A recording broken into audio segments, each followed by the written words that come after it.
Je reviens sur ce que je disais tout à l'heure, sur le mépris de l'esthétique, la liberté de ne pas respecter l'esthétique.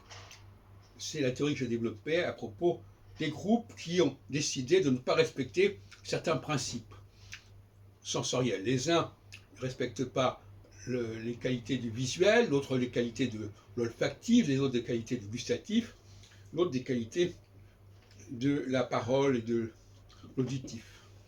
Bon, donc, toute forme de liberté est un rejet d'un certain surmoi. Et l'on voit que dans un groupe donné, il y a des choses qui sont libres.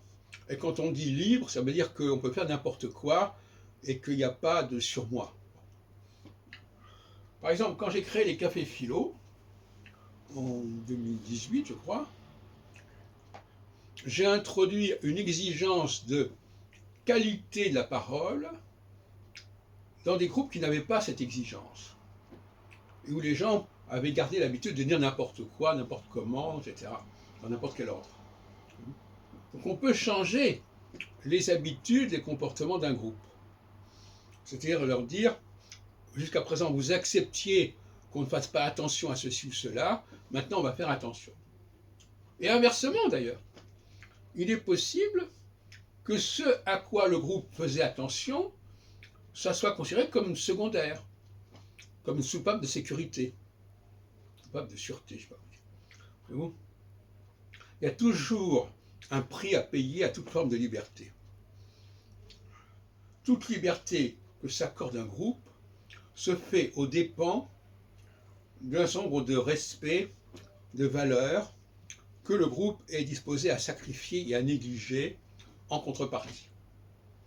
Voilà. C'est ça la règle. Ça n'est jamais innocent. C'est toujours un besoin de contrepartie. Si je m'astreins à certaines choses,